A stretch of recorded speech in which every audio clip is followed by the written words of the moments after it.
Oke, kita langsung menuju ke penjelasan dataset. Dataset yang kita gunakan dalam proyek ini adalah Data Science Job Salaries yang tersedia di Kaggle. Nah, dataset ini berisi informasi tentang gaji data science dari berbagai negara dan juga perusahaan, termasuk pengalaman, jenis pekerjaan, lokasi, dan ukuran perusahaan. Dataset ini memiliki 151.939 record dan 12 fitur. Ini ada beberapa fitur dataset. Yang pertama ada job title, yaitu judul pekerjaan data science. Terus ada experience level atau tingkat pengalaman, employment type atau jenis pekerjaan, work year atau tahun data gaji. Terus ada employee residence, negara tempat, terus tempat tinggal karyawan. Terus ada salary, lalu ada salary currency atau mata uang gaji. Terus ada salary in USD atau gaji dalam US dollar. Terus ada company location atau negara lokasi perusahaan. Lalu ada company size atau ukuran perusahaan. Dan yang terakhir ada remote ratio atau presentase pekerjaan remote. Lalu di sini kita menuju ke eksplorasi data. Yang pertama kita install dulu. Di sini kita install PySpark, Matplotlib, Seaborn, sama Pandas. Lalu kita langsung import Spark Session. Sini kita bikin Spark Session-nya.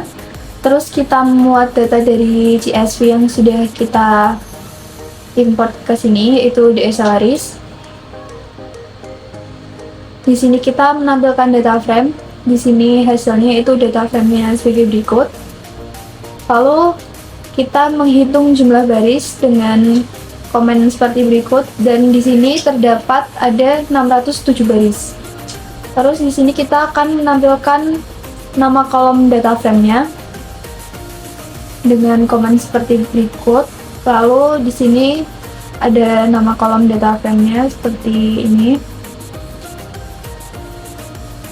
Sini kita mencetak skema data frame, yaitu seperti berikut. Sini ada nama tabel, terus habis itu variabel sama tipe dari data yang ada. Lalu di sini kita menampilkan sampel data 5 teratas. Ditampil seperti berikut. Lalu di sini kita menampilkan statistik deskriptif. Sini kita menampilkan ada count, mean, terus standar deviasi dan min max-nya.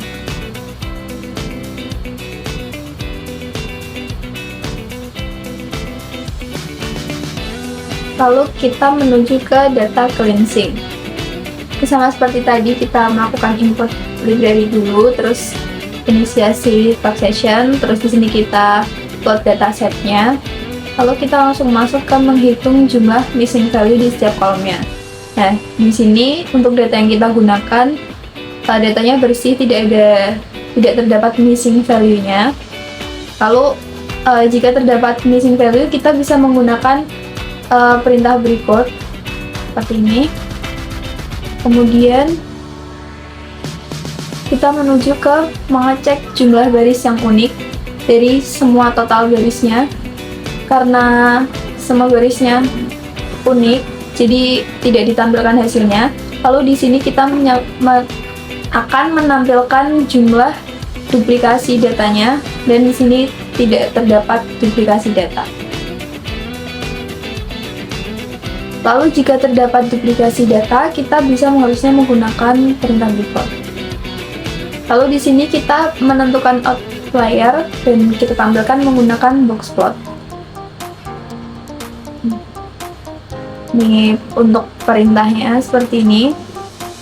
Terus ini untuk outlier yang ditampilkan. Ini ada satu outlier yang jumlahnya atau nilainya lebih besar daripada outlier yang lain, jadi dia lebih tinggi atau keluar dari outlier yang lainnya. Nah, sebelum menghapus outlier yang tadi kita temukan, di sini kita menghitung dulu kuartil pertama atau Q1, kuartil 3 atau Q3, dan interkuartilnya. Gunakan kode seperti berikut. Lalu di sini kita menghapus outlier menggunakan perintah berikut. Ini di sini kita menghitung jumlah baris sebelum penghapusan outlier. lalu menghitung setelah penghapusan, dan di sini kita menghitung jumlah outlier yang sudah dihapus, yaitu ada 44 outlier. Di sini kita menampilkan grafik seperti yang tadi, sebelum dan sesudah outliernya dihapus. Ini sebelum dan ini sesudah. Lalu di sini kita mengkonversi kembali ke PySpark data frame-nya. Nah, selanjutnya saya akan menjelaskan pada bagian transformasi dan adjustment. Yang pertama kita akan mengimport library-library yang diperlukan, lalu kita akan memulai Spark session-nya. Setelah itu kita akan memuat data dari CSV, yaitu dataset CS Salaries yang tadi yang telah diimport. Selanjutnya kita akan melakukan transformasi dengan membuat indexer terlebih dahulu.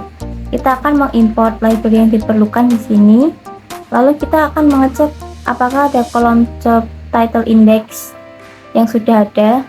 Jika sudah, kita akan menghapusnya. Kalau belum, maka command ini tidak akan mempengaruhi command kita selanjutnya. Setelah itu kita akan membuat indexer dengan perintah berikut. Lalu kita akan membuat transformasi dengan perintah yang ada di sini. Setelah itu kita akan mengubah tipe data kolom job title index menjadi integer dengan perintah berikut. Lalu kita akan menampilkan beberapa baris pertama dari data frame setelah transformasi. Sini tampil 5 baris pertama. Di sini ada kolom job title indexnya. Selanjutnya kita akan melakukan hot encoding pada indeks numerik dengan mengecek apakah ada kolom job title encoded. Jika sudah ada, maka kita akan menghapusnya seperti tadi. Setelah itu kita akan melakukan one hot encoding pada indeks numerik dengan perintah berikut. Lalu kita akan menampilkan beberapa baris pertama dari data frame setelah transformasi. Nah, di sini tampil 5 data pertama. Dan inilah kolom job title encoded. Selanjutnya kita akan mengubah kolom experience level menjadi numerik. Dengan kita akan mengecek experience level index apakah sudah ada. Jika sudah, kita akan menghapus kolom tersebut. Lalu kita akan melakukan indexer dengan perintah berikut dan melakukan transformasi dengan perintah yang di bawahnya. Setelah berhasil melakukan transformasi, kita akan menampilkan beberapa baris pertama dari data frame setelah transformasi. Nah, bagian inilah experience level index yang telah ditransformasi. Selanjutnya, kita akan menggabungkan fitur numerik ke dalam satu vektor dengan perintah berikut ini. Lalu kita akan melakukan normalisasi dengan menggunakan min-max scalar. Selanjutnya kita akan menampilkan skema akhir dari data frame untuk melihat perubahan data setelah ditransform. Bagian akhir di sini job title index, tipe datanya integer, job title encoded, tipe datanya vektor. Lalu untuk experience level index, tipe datanya double. Untuk salary vektor, tipe datanya vektor, dan salary scalar, tipe datanya vektor juga. Dan di sini kita akan menampilkan 5 baris teratas dari dataset setelah hasil transformasi. Di sini ada job title index, job title encoded, experience level index, salary vektor, dan salary scalar. Selanjutnya kita akan melakukan analisis dan visualisasi data. Seperti yang sebelumnya, kita akan mengimport library yang diperlukan, lalu kita akan memulai Spark session yang baru. Setelah itu kita akan memuat data dari CSV lagi, itu dataset PS Salaries.csv seperti yang tadi. Lalu kita akan melakukan analisis deskriptif. Di sini dengan perintah df select salary describe show, kita akan menampilkan analisis deskriptif untuk kolom salary.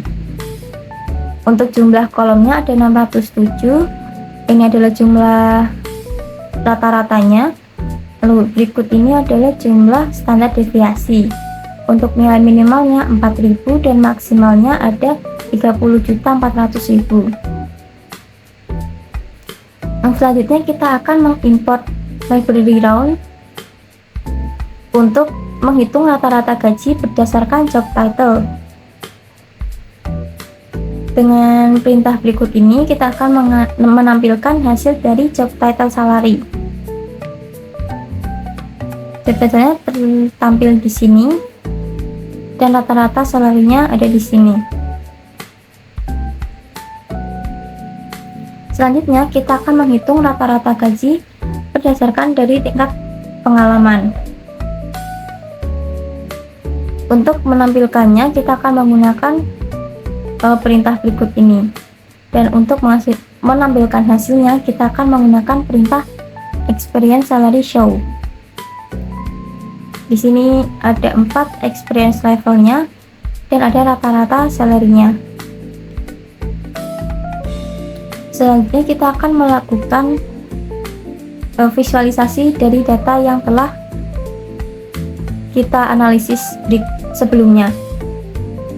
Di sini kita akan mengubah nama kolom, job title, dan salary-nya, lalu mengonversi kepada data frame. Selanjutnya kita akan melakukan visualisasi rata-rata gaji berdasarkan job title dengan menggunakan bar plot. Hasilnya tampil seperti ini.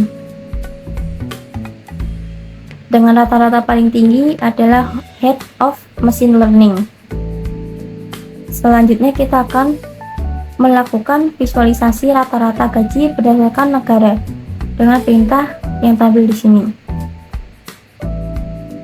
Lalu hasilnya, rata-rata tertinggi ada di negara dengan kode CL. Selanjutnya kita akan melakukan visualisasi rata-rata gaji berdasarkan tingkat pengalaman. Dengan perintah berikut ini kita akan menampilkan bar plot untuk menampilkan rata-rata gaji berdasarkan experience level. Di sini ada MI, EX, EN, dan SE. Paling tinggi experience level dengan kode MI.